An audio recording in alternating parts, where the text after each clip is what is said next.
Agora, nesta apresentação, vamos complementar a parte quantitativa e qualitativa do semicondutor tipo PN, não? Aquele que tem uma junção abrupta. E então, começamos. Uma junção ideal consiste de juntar um semicondutor tipo N e tipo P.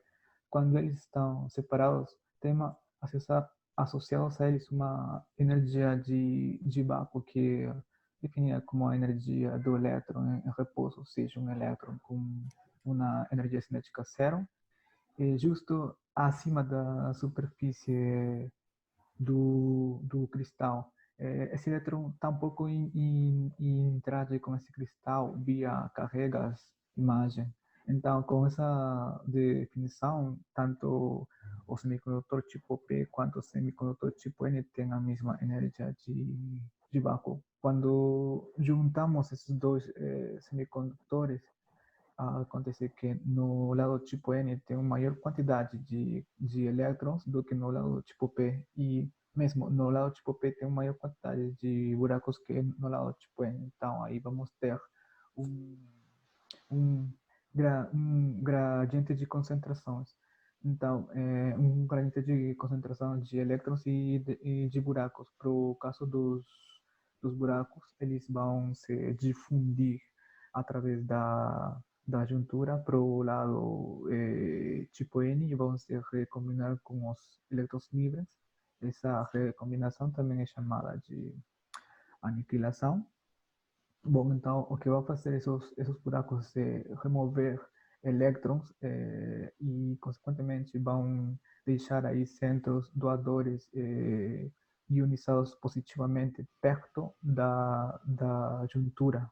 Então, essa pequena região aí vai se carregar com uma carga positiva. O mesmo a análise pode se fazer para aqui, para o lado tipo P, vamos ter aí uma região de carga negativa. Bom, então, como temos duas regiões de sinais opostos, aí vai aparecer um campo elétrico que é chamado de campo elétrico em construção.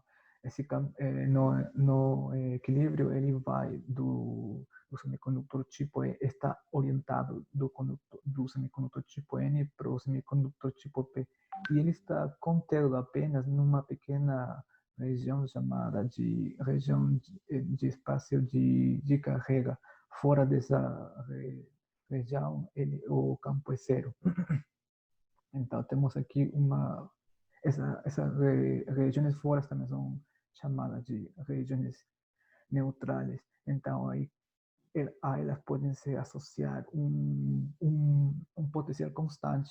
Por exemplo, aqui para o lado tipo N, hemos chamado de B sub N para esse potencial constante, e para o lado tipo P, hemos chamado de B de P para esse potencial constante.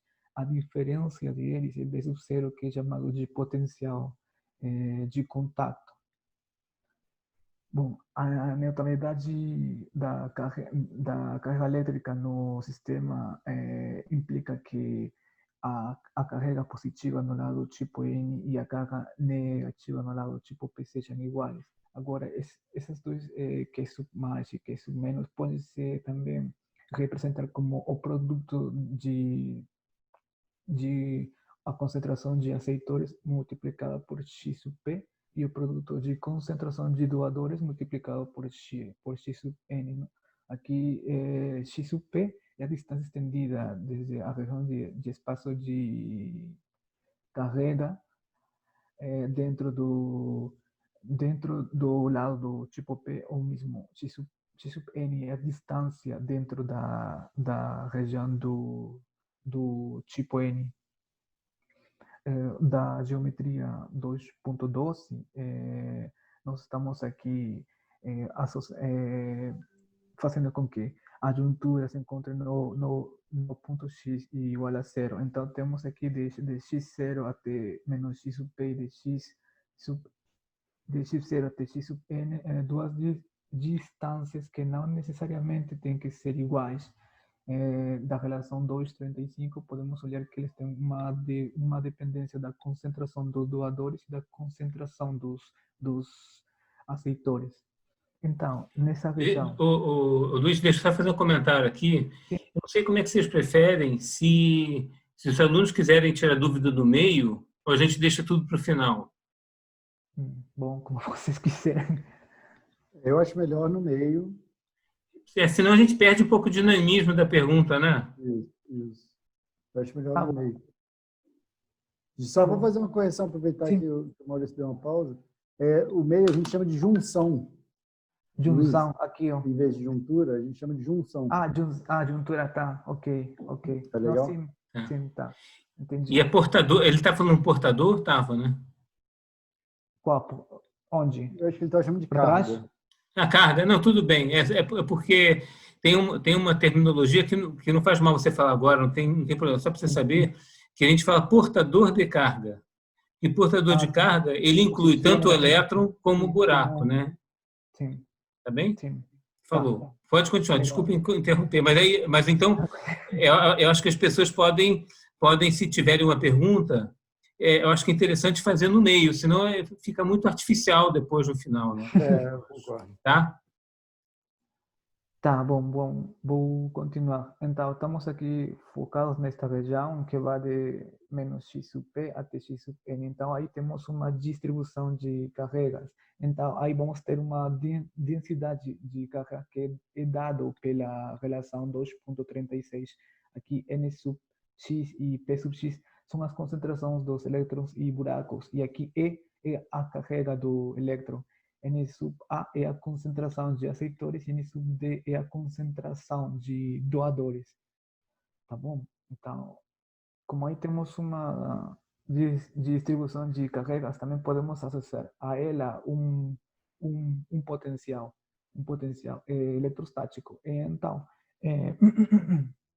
então, uma equação que relaciona o potencial eletrostático e a densidade de carga é a equação de Poisson, tá? o qual vem dado pela relação 2,37, que é a segunda derivada do potencial, que é igual a menos 4π, dividido entre a constante G elétrica, todo isso multiplicado pela densidade de carga. Então, vamos combinar essa equação 2,36 com essa equação aqui 2,37, o qual aqui vai dar a equação 2,38. Tá? Nós estamos interessados em achar esse potencial aqui dentro dessa pequena região. Tá? E então, vamos fazer aí uma aproximação. Vamos fazer uma aproximação razoável, em que a diferença da concentração de buracos e da concentração de elétrons é muito pequena quando comparada com a concentração de aceitores e a concentração de doadores. Tá? Então, sendo assim, a densidade de carga tem aproximadamente esse jeito aqui, para um x que vai de 0 até menos x sub p. Tá? Tem um produto da concentração de aceitores pela carga. O mesmo aqui para o lado tipo n.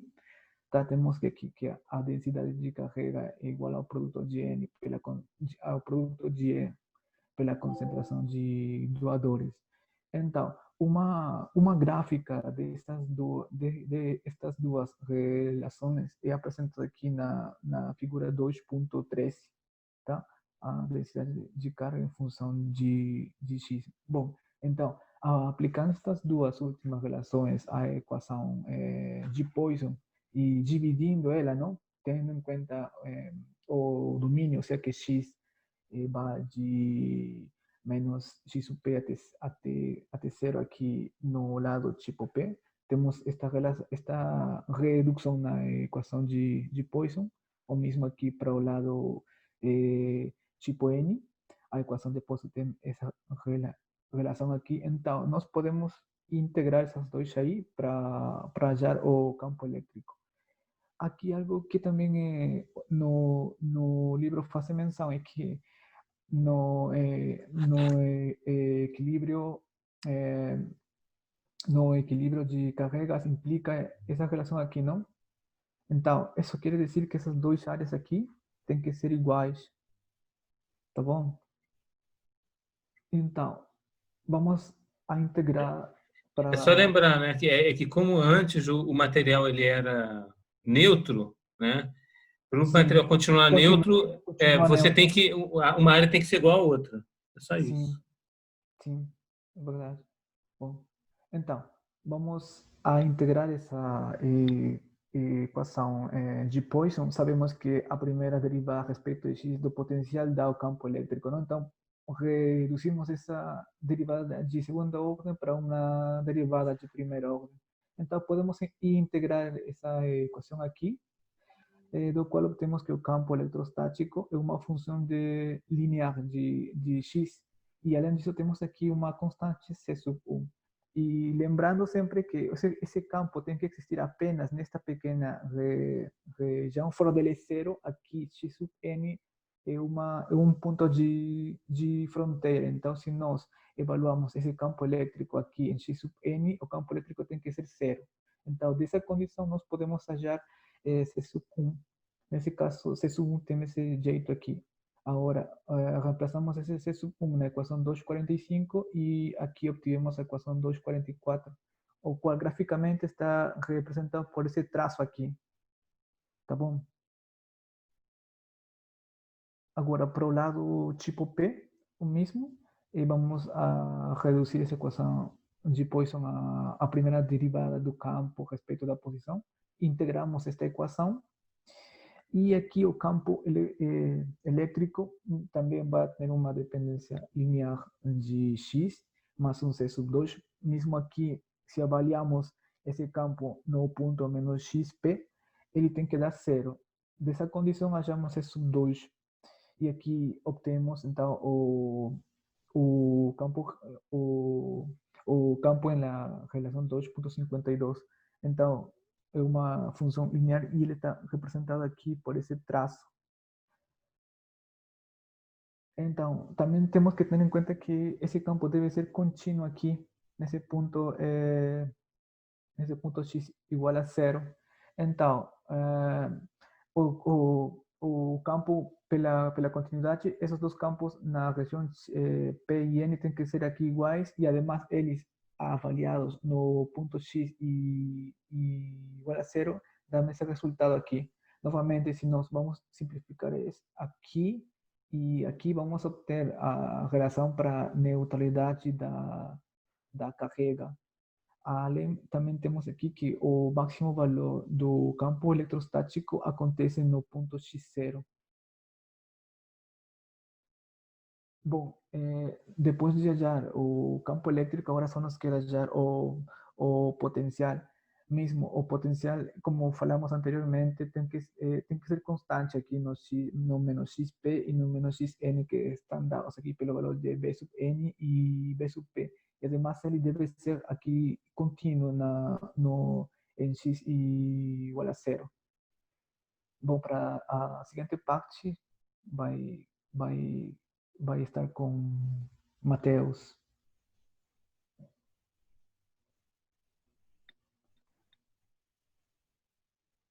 Tranquilo, então, vou tentar compartilhar aqui agora. Tem como passar para mim, Luiz, a opção de compartilhar a tela agora? Quer que comparta a sua? Não, o Luiz precisa parar de compartilhar para você conseguir. Para. Isso, precisa parar o compartilhamento. Parei.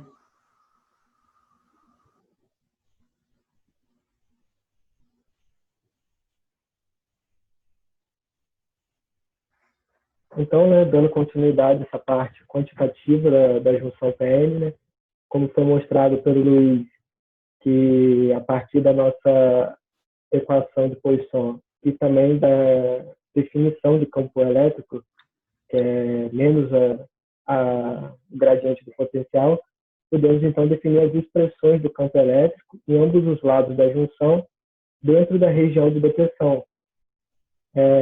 Aplicando novamente a definição de campo elétrico nas expressões acima, que seria menos o gradiente de potencial, mas só que como estamos trabalhando com um problema unidimensional, para facilitar nossas contas, definimos então o campo elétrico como menos a derivada do potencial em relação ao eixo X. Substituindo, então, essa relação nas expressões do campo elétrico para o lado N primeiro, temos a seguinte igualdade, mostrada no lado esquerdo, onde, aplicando a integral dos dois lados, chegamos a, então, a expressão do potencial eletrostático para o lado N,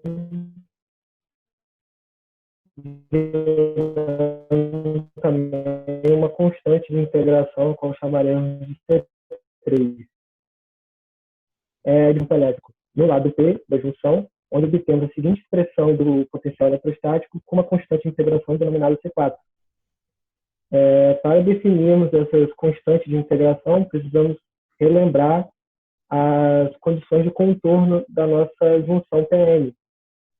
Como estamos tratando de uma junção abrupta ideal, o qual ela se caracteriza como o campo elétrico intrínseco da região de depressão está contido somente nele. E, em consequência, o potencial eletrostático referente a esse campo também está contido somente na região de depressão, que é a região que varia da distância menos xp até xn. Tendo visto isso, então, sabemos que fora dessa região de depressão, o potencial assume valores constantes, que seriam regiões de neutralidade de carga, tanto do lado P como do lado N.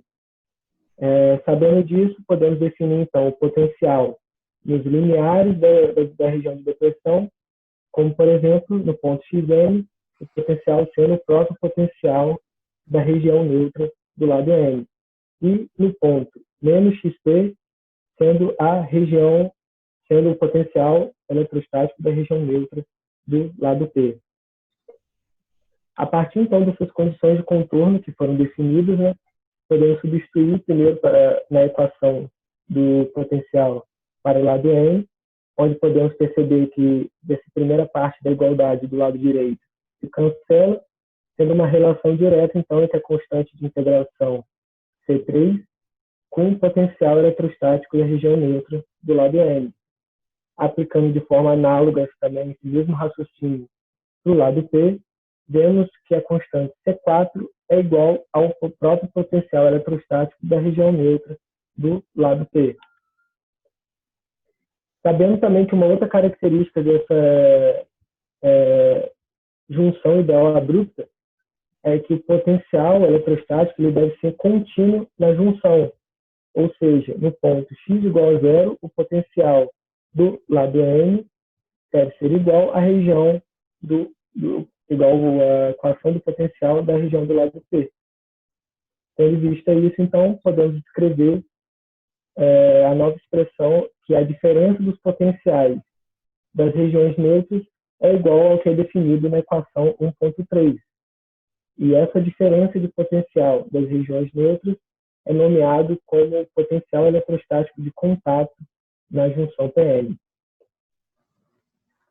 A partir, então, dessas equações que foram definidas, tanto para o lado N como para o lado P, dentro da região de depressão, podemos construir, então, o nosso gráfico do potencial eletrostático para o elétron, nesse caso, em função da distância x. Como podemos ver, é um gráfico que apresenta o maior número de detalhes em comparação ao gráfico qualitativo que foi mostrado na apresentação passada pelo Carlos Abraciano. E concluímos que, a partir desse gráfico, podemos notar que o potencial sai de um valor constante da região neutra do lado P, sofre um aumento dentro da região de depressão, assumindo outra forma constante na região neutra do lado N. Vemos que também esse aumento ele caracteriza que, para o elétron sair da região neutra do lado P para o lado N, ele encontra uma barreira de potencial que se caracteriza como a diferença dos potenciais das regiões neutras. Se quisermos também obter o mesmo gráfico, no caso, para o portador que seja o buraco, basta inverter esse gráfico de forma que o buraco que sai do lado N, ele enfrentará também uma barreira de potencial de mesma magnitude para o lado P. Se quisermos obter o gráfico da energia do elétron a partir desse gráfico de potencial, basta a gente multiplicar o gráfico pela carga do nosso portador. Como estamos tratando de elétron, a carga do elétron é menos E.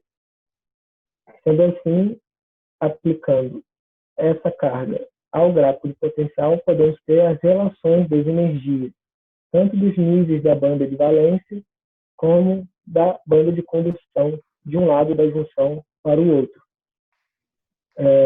Podemos notar também que a partir desse gráfico de energia, concluímos que o elétron ele encontra uma barreira de energia potencial ao tentar atravessar do lado N para o lado P.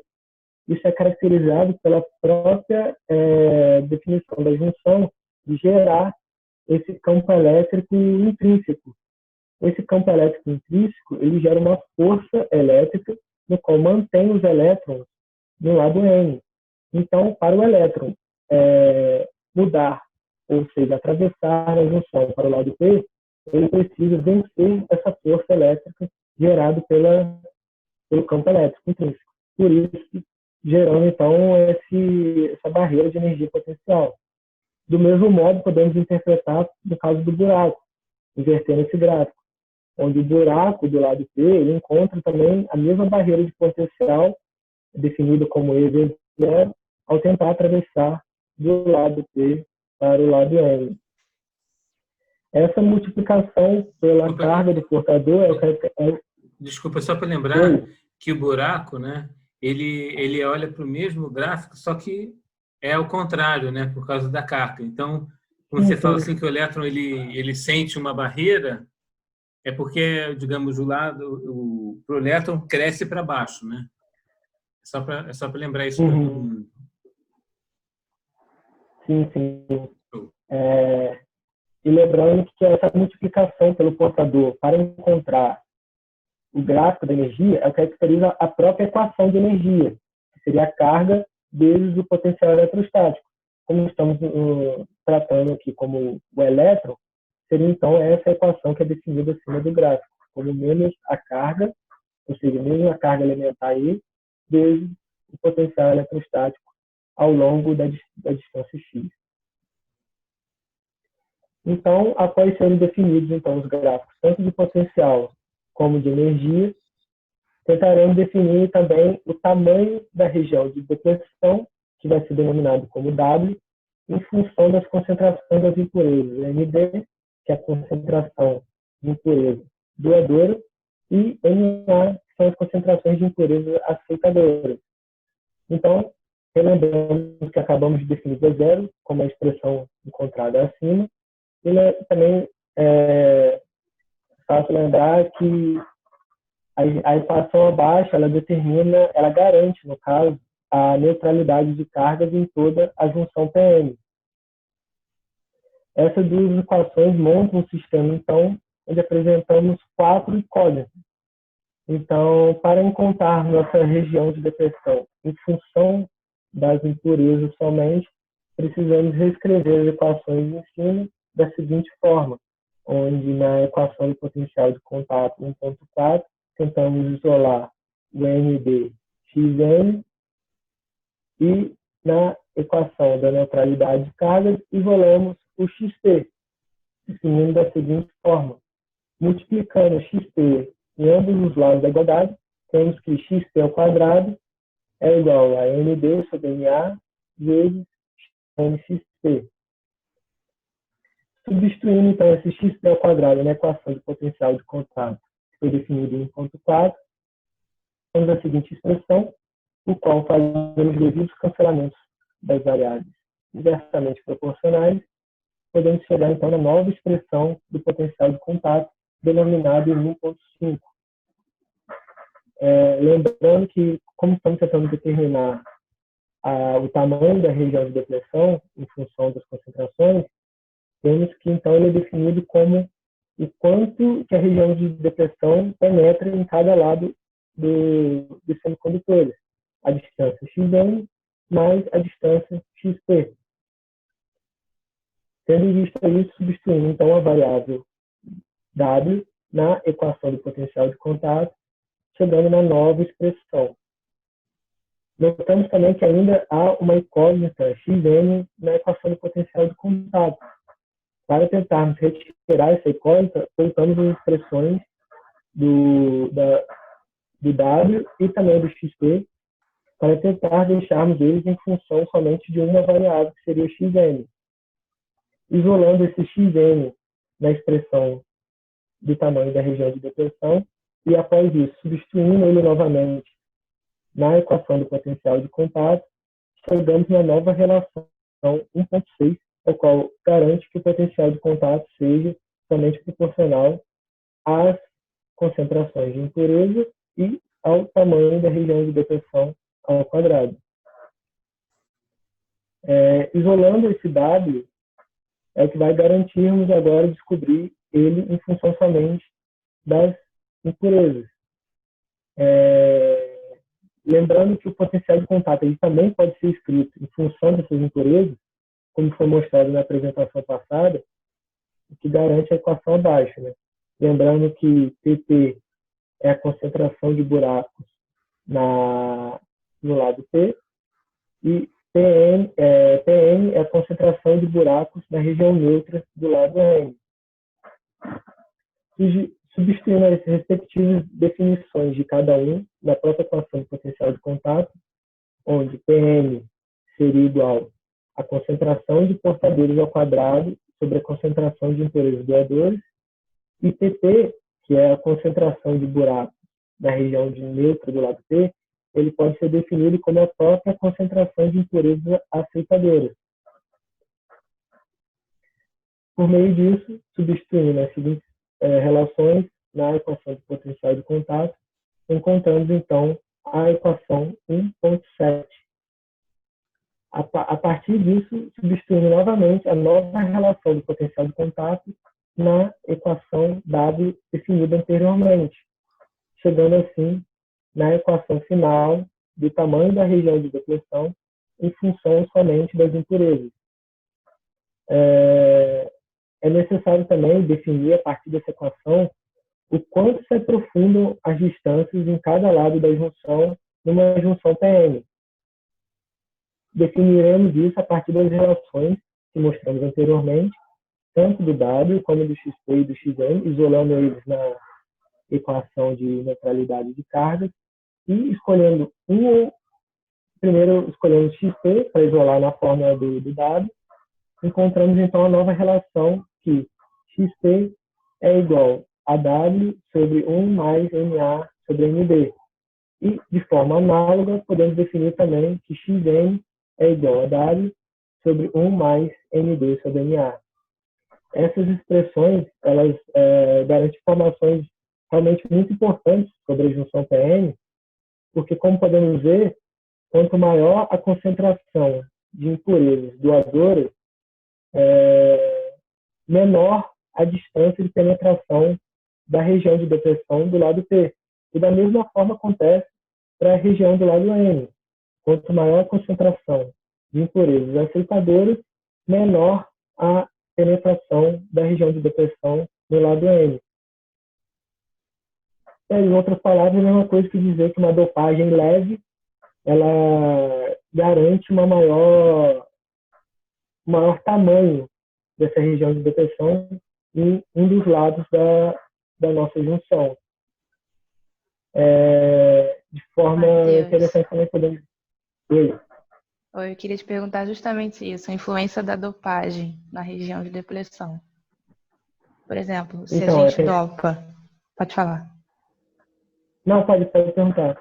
Não, então, se a gente dopa com, por exemplo, com muitas impurezas doadoras, por exemplo, né? O comportamento da região de depressão quanto a isso. Se, por exemplo, eu até na outra vez, quando estava conversando disso, no decorrer do estudo, também fiquei com a mesma dúvida em relação a essa concentração, se prejudica o funcionamento do dispositivo ou não, né? A influência de quanto dopagem eu posso em relação àquele material que estou utilizando. Então, nesse caso, a influência da dopagem é com relação ao próprio tamanho da região de carga espacial que ela vai gerar dentro da nossa junção PN. Então, se nós doparmos um dos lados dos semicondutores com muitos portadores, no caso com muitas impurezas, isso vai influenciar diretamente do tamanho da região de depressão. Temos, com essas expressões aqui, se a gente dopar o lado N, no caso, não, se a gente dopar isso, o lado N com muitas impurezas doadoras, ela vai influenciar diretamente em quanto a região de depressão penetra, no caso, no lado P. Uhum. Entendeu? Será que tem um limite? Assim, claro, deve ter um limite para que a gente não afete o funcionamento do dispositivo, né? O limite é mais ou menos o que os professores tinham comentado sobre gerar um semicondutor degenerado, né? Se você acaba dopando muito o semicondutor, ele acaba perdendo a característica dele próprio de semicondutor e acaba virando como se fosse um metal, né? Porque, como eu mostrei deixa eu voltar aqui na própria equação da energia do elétron, desconsiderando o caso da junção, né? Se a gente dopa muito, essa energia de Fermi ela acaba ultrapassando a banda de condução e os portadores, no caso, em temperatura zero, no caso, já vão estar na banda de condução para ter uma condução específica. É isso mesmo. Ok, obrigada. Não, tranquilo. Então, é basicamente isso. E além dessas expressões influenciárias também, né, as características da junção, como vamos ver também na próxima apresentação que eu vou dar, que a partir dessa própria equação aqui do tamanho da região de depressão W, que ela é diretamente proporcional à raiz quadrada do potencial de contato. Então, quando aplicamos um potencial na junção PN, ela vai influenciar também nesse tamanho da região de depressão, né? Então, é basicamente isso.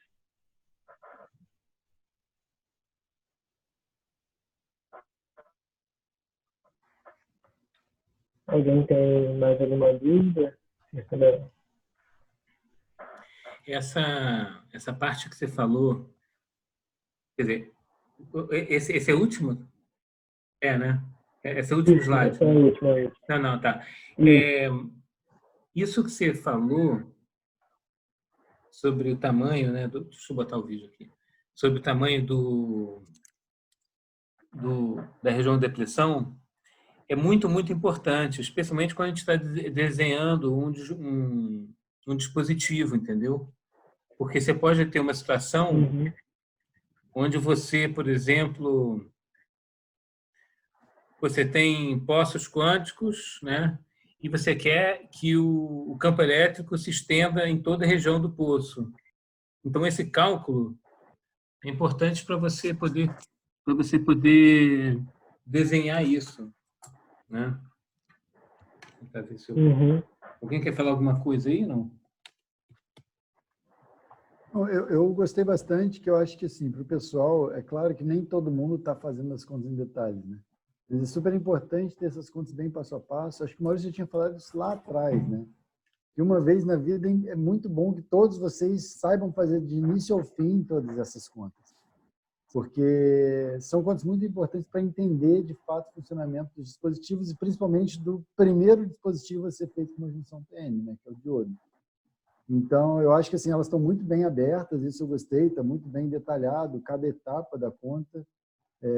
Isso acho que vale a pena, quem for continuar fazendo o desenvolvimento de conta, seguir o padrão que o Luiz e o Matheus fizeram, de detalhar bastante, né? Cada etapa, qual é a equação que entra em qual lugar, porque isso fica um registro para vocês também usarem depois. Sim.